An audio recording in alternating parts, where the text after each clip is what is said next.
Good evening and welcome to a new edition of the news.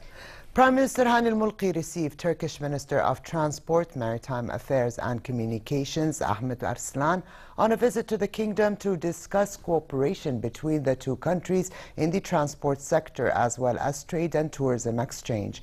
Ankara is proposing to promote tourism from Turkey to Jerusalem and holy sites in Palestine through Jordan, as well as to relaunch flights between Istanbul and Aqaba and to establish a maritime route between the Turkish port of Iskenderun and the Gulf of Aqaba. Separately, Transport Minister Jamil Mujahid met with Arslan at a joint press conference. Mujahid announced a 3.5 million dinar history museum to be set up at the Jordan-Hijaz Railway. The project is supported by the Turkish International Cooperation and Development Agency. A cabinet decision has extended a regulation under which Arab tourists are treated on equal footing with Jordanians in relation to entrance fees into tourist sites. The cabinet in today's session opted for the extension to encourage Arab visitors into the kingdom's touristic and archaeological sites and ensure a successful season in light of the industry's contribution to the national economy. The cabinet also viewed a presentation by the Minister of Labour on a project designed to automate the central market activity in order to resolve a number of issues, such as congestion during loading and unloading of goods. The minister briefed the cabinet on measures taken by his ministry, among which is permitting only Jordanian labor in the central market. A national survey of household income and expenditure for the years 2017-2018 will begin next month. Minister of Planning and International Cooperation Imad Fakhouri, in a meeting with the World Bank delegation here in Amman, said his ministry has completed preparations for the survey.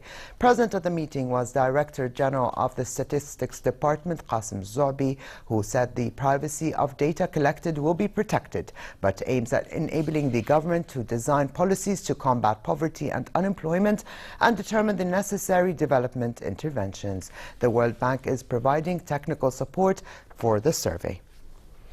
And a ban on electronic devices is lifted on Royal Jordanian's flights taking off from Queen Alia International Airport and bound to the U.S. effective today.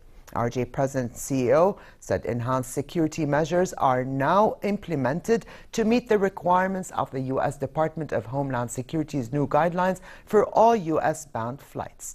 In March, the U.S. imposed a ban on electronic and electrical devices in cabins on direct flights originating at 10 airports in 8 countries. An earlier decision lifted the ban on Turkish Airlines, Emirates and Al-Ittihad flights. To Iraq, where Prime Minister Haider al-Abadi congratulated the armed forces for their victory over Daesh in Mosul after nearly 9 months of urban warfare that brought an end to the terrorist rule in the city. Abadi met commanders in West Mosul who led the battle before he formally declares the entire city has been retaken. Iraqi flags were raised in the city as airstrikes and exchanges of gunfire still went on in some parts of the old city, where Daesh has staged its last stand against Iraqi forces. 30 terrorists were killed today as they attempted to escape the battlefield by swimming across the Tigris River. Moving to Syria, and the Jordanian-U.S.-Russian brokered ceasefire for the southwestern part of the country, which took effect today, is set to be holding. The ceasefire is the latest in international efforts to achieve peace in Syria. According to the Syrian Observatory for Human Rights, calm prevailed today with no airstrikes or clashes in the southwest since the truce began at noon. It has also been quiet on the main Amanshiyah front near the border with Jordan, the site of some of the heaviest bombing in recent weeks. In a statement today, a Syrian official said the government welcomes any step that would ease the fire and pave the way for peaceful solutions. Meanwhile, the Syrian government delegation, led by Syrian ambassador to the UN Bashar Jafari, arrived in Geneva ahead of a new round of UN-sponsored peace talks. This is the 7th round of peace talks resuming in the Swiss city, aimed at finding a political solution to the conflict in Syria, now in its 7th year.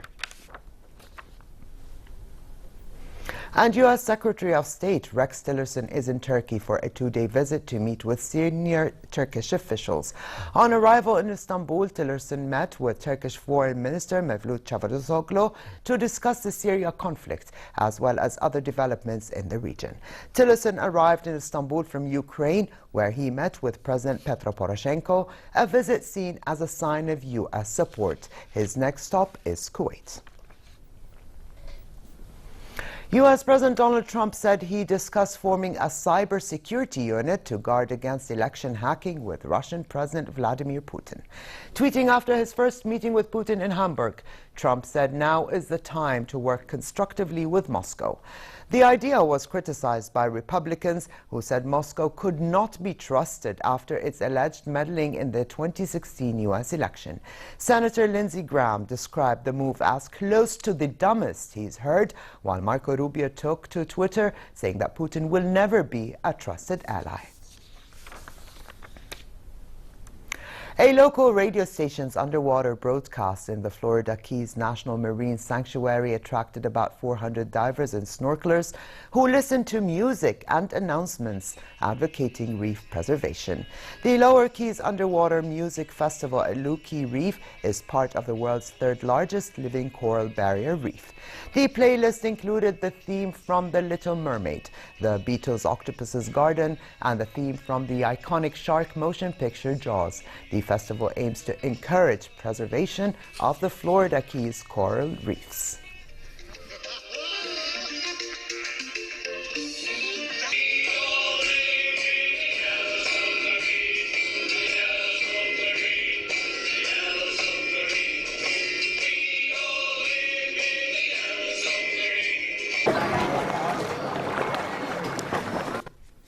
And in our sports news, Manchester United's former England captain Wayne Rooney has rejoined his boyhood favourites Everton on a 2-year deal from the Premier League rivals.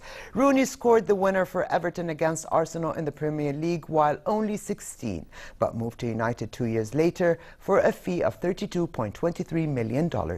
At United, he won the Champions League, 5 Premier League titles, and the FA Cup, and was Footballer of the Year in 2010. Rooney is reported to be taking a large pay cut to return to Everton.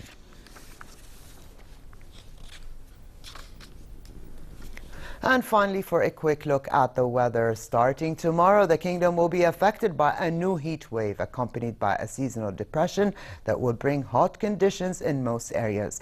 Mercury levels will soar 6 to 8 degrees above seasonal average. In Amman, temperatures are expected to reach a maximum of 37 degrees Celsius, while in the Gulf of Aqaba, a high of 43 is in the forecast. And with this, we come to the end of this edition. I'm Alia Tuqan. Thanks for joining us and have a good night.